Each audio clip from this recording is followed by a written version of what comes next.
When I was 14, I was falling fast for a blue-eyed girl in my homeroom class. Trying to find the courage to ask her out was like trying to get over. Welcome to the Carousel Show. And this podcast is going all the way to the state of Texas, all through the world, even though my wife doesn't want me no more. God darn it. Here's your host of the show, Cameron Savoy. God, bring it. Welcome to the Carousel Show, guys. This is a great time to listen to a famous coach of the Lady Bears softball team. I don't know. I mean, to the point where you could hear him on the broadcast for Baylor baseball, but he's here today. Finally got him. He's on a vacation trip last week. Hoot Johnigan, thank you, sir, for joining me today. Hoot, let me tell you, I mean, from not hearing on the broadcast booth up there at Baylor baseball to do softball for good and more, how does it feel to be in the ballpark with the softball with the softball Lady Bear team and with Coach Moore? Oh, it's awesome, Cameron, and thanks for having me on. I appreciate it. And hey, I do miss Derek, and I miss you producing our show, baseball. That's for sure. But I do enjoy being on the field, in the diamond, in the trenches, if you will, across the lines, the competition, the adrenaline rush, all those kind of things are fun to be a part of here. And to join a program like Coach Moore's over here at Baylor Softball, he's done a great job for 20 plus years. And it's just, it's an exciting time for me. And I had to jump on that opportunity. And it's been a fun ride so far. And we're looking forward to many more times to come. That's for sure. Right, and, you know, I feel bad for the softball team. I mean, they didn't go as far as they wanted to during the Gainesville Regionals, but that was a stall there. I think they had a shot to get advanced to there, but with the team, they kind of went slow from last year with the pandemic all going on and everything, kind of slow up everything. But if they would have went back last year and played, would there be a better chance for them to win the World Series if there wasn't like a postponement? Yeah, you know, it's really hard to tell. There's a lot of teams. They were obviously going well when the pandemic hit, but and the pandemic hits, and then it has effects on a lot of people, you know. So I think a lot of the girls came back for an extended year. You know, we had one, the leading hitter, chose not to because she was had a job and was moving on. But who knows what would have happened if we wouldn't have had the pandemic. I think a lot of teams could have said that, but they were definitely off to a good start and heading in the right direction. Hadn't got the conference play yet, but we're definitely doing some good things and heading in the right direction when the pandemic did hit. And it's kind of ironic that they ended their season last year in 2020 with the pandemic. They were in Florida fixing to play the Florida Gators. And it's kind of ironic that that's where we were sent for a regional tournament this year. So that was brought up multiple times. We were obviously very blessed, very happy just to get the opportunity to play with all the pandemic and all the things we've had to go through and the quarantining and stuff. But again, it was kind of ironic that the season before ended there and this season ended there as well, but in a regional tournament. Yeah, and for you, Hoot, I mean, it was a great to be a coach with Coach Moore and to be in Coach Moore's shoes, have like 800 wins. I mean, that's just remarkable for a coach. I mean, from a standpoint. For you, how does it feel to be right beside him with the 800 wins he had in his career? I mean, at least he's not going to be like, he'll be passing some careers down the road, some wins. For you, how does it feel to be right on the side of him? No, I'm just tickled to death to be beside him and live and learn from him. Obviously, that's a pretty amazing accomplishment, be the winningest coach in Baylor history with over 800 wins. So yeah, it's really exciting, and you know, having known what he goes through to make that happen, it just doesn't happen by accident. You know, there's a lot of blood, sweat, and tears that goes into that. A lot of hard work, determination, resiliency, overcoming obstacles, and all those kind of things to make that happen. And so to be a part of the coaching staff that does that is outstanding. And not only, you know, the thing that's, pleasing to me is that not only Coach Moore and Coach Newman are great coaches, but they're better people. And that's what's important. You got to love what you do, and you got to love who you do it with. And so to be a part of this group here is exciting to me, and an opportunity I wouldn't turn away from. That's for sure. You're doing a great job, Hoot. And before we say Hoot, where did the Hoot come from? From what or what? Where did that Hoot that Hoot come from? Yeah, it's kind of a childhood story, if you will. We you probably don't. You're too young. You probably don't remember the show, but my brother and I, we used to watch Petticoat Junction when we were young kids, and you may have to go to TV Land to find it now. I don't know. But anyway, on that show, we watched every day. There was a train on there that went through the town called Hooterville.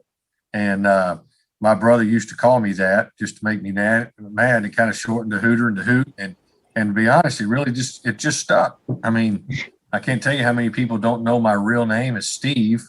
They know me as Hoot. And they, it's kind of funny to watch them when they go to introduce me to other people. They know me as Hoot, and they go, "I want to introduce you to," and they kind of hesitate, and I just kind of jump in and take off the anxiety away. But they really don't know my real name. So, but it's just a nickname from childhood. It just kind of stuck, and I've coached Coach Smith for 20 years over at baseball, and his first name was Steve as well. So it kind of helped us determine who people were asking for, where they asked for. They asked for Steve. They asked for Steve. They knew it was Coach Smith. They asked for Hoot. They knew it was me. So it's just kind of stuck along the way. Right. So how have you been? Why? And as long as you've been doing it for coaching, why? How did you start being coaching? You were thinking about when you was like a teenager, or you were thinking about doing it when you was in your 20s. How does that fit? How does that react when you're doing right now as a coach? I mean, from a broadcaster to a coach, I mean, that's kind of a big change in your lifestyle. Yeah, it really is. But of course I was a player first as baseball, then I coached baseball, and then I did the broadcasting, and now I've come back into coaching with softball. So, coaching you're coaching young athletes. It's an opportunity to impact lives and make a difference in people. I just think back through all the years, the coaches that have impacted my life, not only on the field as a better player, but more importantly, off the field as a better person. And to have that opportunity is just amazing. And, I got into coaching originally as a player. I loved the game so much. I wanted to be around the competition. And there comes a time for everybody when age catches up and you can't play anymore. And so when that time came, the next best thing was to coach. And so that's how my coaching career started and, continues to this day. Just, again, the opportunity to get on the field, get in the competition, get in the arena, and to try to impact lives in a positive way, not only to make them better players on the field, but also off the field and better people. Right. And when you start playing, when you start to love baseball, or what age do you start playing baseball and to be going through the coaching and whatnot? Yeah, we started as young kids, man. We were playing. That's what we did in the summer. We didn't have computer games like they do now. We had to make up our own games. So we played outside, and we would get the neighborhood kids in the summer, like right now when school's out. We'd go down to the schoolyard, and we had pickup games, and it all depended on what part of the season it was. We played pickup football games, we did basketball games, and we did baseball games. And, baseball, when I got I played all the sports until I got to high school. And then I kind of just picked baseball because it was kind of my first love, I guess, if you will. And that's the one that kind of worked out for me. So I was able to go to junior college and then play a little professional baseball, and then eventually get into coaching in that as well. So just love being around the game, love being around competition, being around people.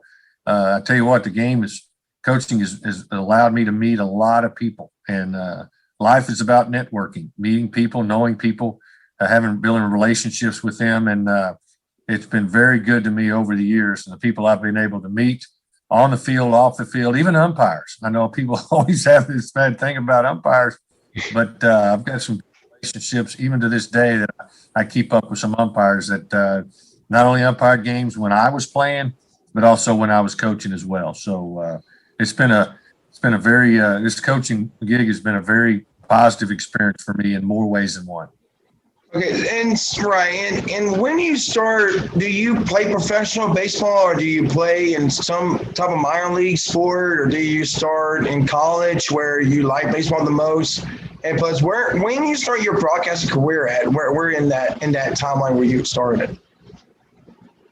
I got you. Yeah. I was so I played junior college ball at B County. Then I transferred to Texas A&M, played 2 years there. And then I got drafted by the Cleveland Indians. So I played 3 years of professional ball in the minor leagues. And then I went back and finished up my degree at A&M. That's where I started the coaching gig. And then I went to Mississippi State for 4 years coaching. Then I came to Baylor, was here for 20 years. And then I stayed at Baylor in the facilities office, athletic event management facilities. And during that time, the flexibility of my schedule allowed me to go into the broadcast booth and be the color commentator with Derek Smith for the Baylor baseball team. So what that did is kept me around the game. It was fun to do that, kind of see it from a coach's eye, if you will. And that's where we crossed paths. And then, with the unfortunate incident over here at softball with Coach Lumley and his passing last December, had the opportunity to come over here and get back on the diamond, if you will, with Coach Moore and Coach Newman and their staff and with the softball program. So that's where we are today.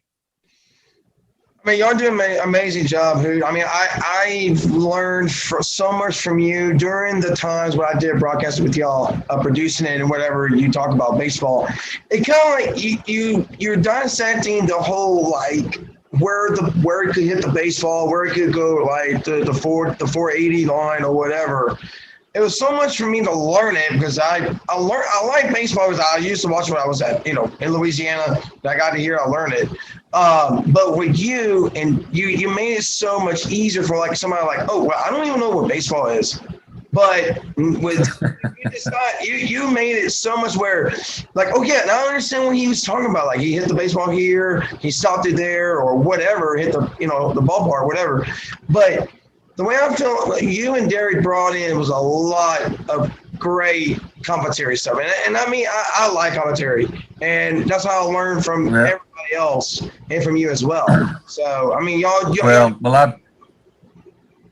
I appreciate you saying that. And again, it's one of those deals where, the average fan sees the obvious. They see the ball go through for a base hit, or they see the ball go out of the park. They see the final score.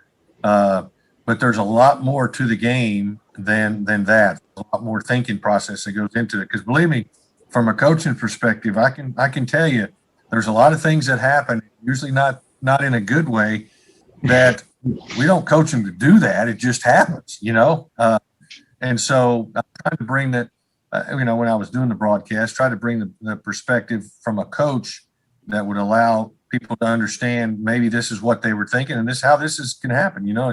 And it happens over here in softballs too. You walk the 9-hole hitter.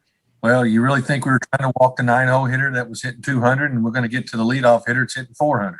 No, we're not trying to do that. But the more you preach it, the more it doesn't happen for you. And so just trying to bring a different perspective to the broadcast that way that people may not see, may not understand. And I was glad I could bring that to you and make it clear, during those broadcasts and stuff. Yes, and since we were talking about softball, what does the girls that you took over coaching this year, or what was last year, and also this year, what does the girls think about you as a dad or a friend or a teacher or something like a companionship? What does it mean to you to help them through like their careers? Like if they pick a major in their college in their careers, will they use you as like a friend, a teacher, or coach, or what? Yeah, it's kind of well, I'm sure it's different. I'm still getting going here. I haven't even been here a full year yet, trying to gain their trust, if you will. But I will tell you this: growing up, I've got 2 sons, and I've obviously coached baseball with a lot of men before. So, now I feel like I have 23 daughters, so it's really kind of cool in a way to interact with them in such a way. I would hope that they would feel comfortable around me to ask questions about life, about softball, about the game, how it's going. So I'm just really there to help in any way that I can, to be honest with you. In particular, I've been assigned to hitting and catching and stuff like that. But there's obviously more to life than that too. And to see them go through that and be able to have the experience of going through some of the things they're going through, I can maybe help in that way and just give some wisdom to them here or there. So that's kind of how I look at it. I just kind of adjust to them. But again, first of all, they got to be comfortable around you. You got to feel comfortable and be willing to open up to you. And so just trying to build that positive environment so they feel that way about me, that I can be a father figure to them, if that is, maybe a brother to them, whatever the case may be, however they want to look at me. I'm willing to serve in any capacity I can to make them better young ladies. When is the hardest are to be a coach? Either is it physical, is it health, or is it just just get into the gym and start working out, or get to the playbook? The hardest thing about being a coach? Is that what you're saying? Yeah, that's what I think. Yes, sir. Yeah. Well, it's it's frustrating sometimes when what's going to happen and you can't do anything about it. That's probably what it is. Whether it's because, and this goes in all sports, and it's been that way ever since I got into coaching. When you're in a tight situation in a ball game, and you need to get a hit, or you need to make a pitch, or the ball's hit you and you need to make a play, when you're in the game, you have a chance to do something about it. But as a coach, you're restricted to the sidelines. You can't get out there and do anything anymore. You can encourage, you can tell them what's going to happen, you can do this and that, but you can't. You have actually no physical ability to go out and do it. So you're on the side, your hands are kind of tied in a way, and you have to watch things happen. So that's the most difficult as a player. I get more nervous as a coach than I did as a player. As a player, you're in the heat of the battle, you're ready to go. Do something about it. But as a coach, you really can't. You're over there. You can't get out there in the game. So that's probably one of the most difficult things about coaching is you're on the sidelines and you have no chance of getting out there in the game. And believe me, some of the environments you get to play in are just off the charts and so much fun and all those kind of things. And you miss those as a player, but all good things must come to end. But being in that arena as a coach even is fun. It is though really hard to sit over there when a play needs to be made and all you can do is hope the person you send up there does it, because you can't go do it anymore. Does it give you goosebumps to be inside like a softball field or a baseball field or a stadium that gives you kind of like a goosebump, like a hair step up your chest a little bit, like this is for real to be a coach or someone like a player is like, oh, I'm here. This is the real time stuff. Does it give you kind of goosebumps being that in the coaching? Oh yeah, it is. All right.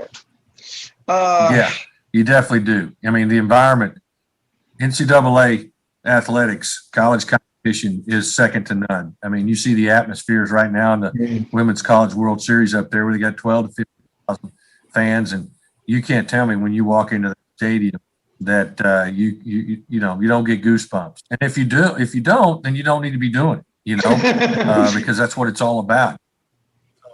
It's a lot of fun there. We come into Getterman Stadium and we got places rocking. We got, a packed house, COVID free, obviously, if you can, because that restricted us some this year. But those things have been lifted now, and it is fun going to a stadium, especially a beautiful stadium like we have here with Getterman Stadium. And the atmosphere is off the charts. You feed off of that, but yeah, you get goosebumps, you get excited. That's why you do it.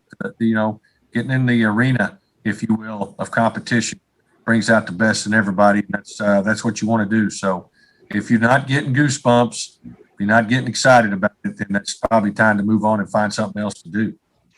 True. And I'm right with you with that one. I agree with you.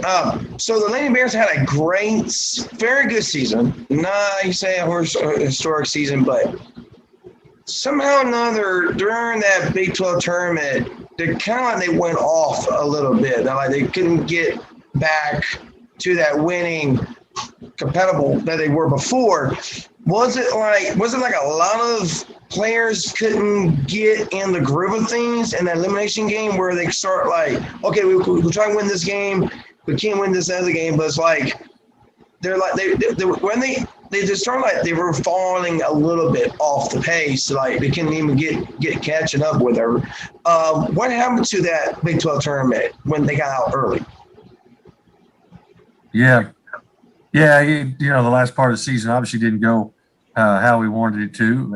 And who's to say you can put your finger on one thing? It just didn't happen for us, like you said. I will say this, good pitching, whether it's baseball or softball, good hitting any day of the week.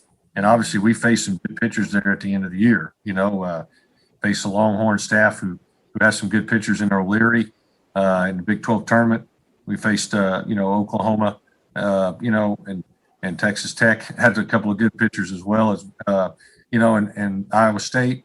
And then when we go to the regional tournament in Florida, we ran into a couple of really good arms at South Alabama and at South Florida. So, and it just, you name it, it's a combination of everything, whether it's good pitching on their part, bad breaks on our part. Sometimes we take good swings, hit it hard and hit it right at them. And they would turn a double play instead of the ball going through to get a hit. Or sometimes it's just bad swings. We didn't take good swings. And then but once that thing starts going, then you starts getting in your head a little bit, spiraling downward. And for one reason or another, we just weren't able to get it going. But again, we were able to get the postseason play even after we struggled in the tournament, which shows the respect for our program here at Baylor University. Still got a number 2 seed, got sent to Florida, which is a tough regional out there, and was able to compete in the NCAA tournament. And as you see it in all sports. Once you get to the big dance, anything can happen. As we've seen, some top seeds go down in all the sports, but it just didn't happen for us as well. But very proud of the girls, the way they competed, the way they battled, the way we bounced back after a tough 700 and some odd plus days over. We came to a blizzard at the beginning of the season. They, lost a lot of games because of that. Had some injuries to some key offensive, players for our team, which all teams go through. So they were able to persevere through all of that with a lot of heart and grit, and we were able to make postseason play. And then it just ran into a buzzsaw with a couple of really, really good pitchers that were on top of their game at the right time. Yes, I agree. And I'm so happy for them. They did a real good job. All those former seniors coming back from that COVID. But that blizzard, that February, and I never driving blizzard, and Texas never had a blizzard, so long ago. How do you manage through that blizzard? I know everybody had no power that time. How do y'all manage with all this weather, blizzard, cold, you name it? I mean, there's not much you could do at that time when when softball started. Yeah, it was a new experience for everybody because we don't, like you said, we don't get that kind of weather down here in Texas. That's why we live down here, so we don't have to face that sub-zero temperature. But no, first thing you do is you take care of yourself and you take care of the kids. You don't want to put them in any harm's way. So we had icy roads, we had sub-freezing temperatures for 8 straight days and stuff like that. So it's hard. We had a lot of games canceled, a lot of tournaments canceled, and we would try to practice through that as best we can if the kids could get up to the field. Some of them lived really close, right across the street or so. Some didn't and didn't feel comfortable driving, so they weren't able to come and practice. But we did what we could in the indoor, thanks to a beautiful indoor facility we had. And you just try to do what you can. I mean, again, you don't want to put anybody in harm's way when it comes to that. They don't feel comfortable driving. You definitely don't want them out in it. But at that time, if you'll remember, everything was covered with a snow and ice mix. So it was kind of crazy. Our whole field was covered with it. You probably had a better chance of ice skating on our field than hitting the ball off the time. So anyway, it was a crazy time, that's for sure.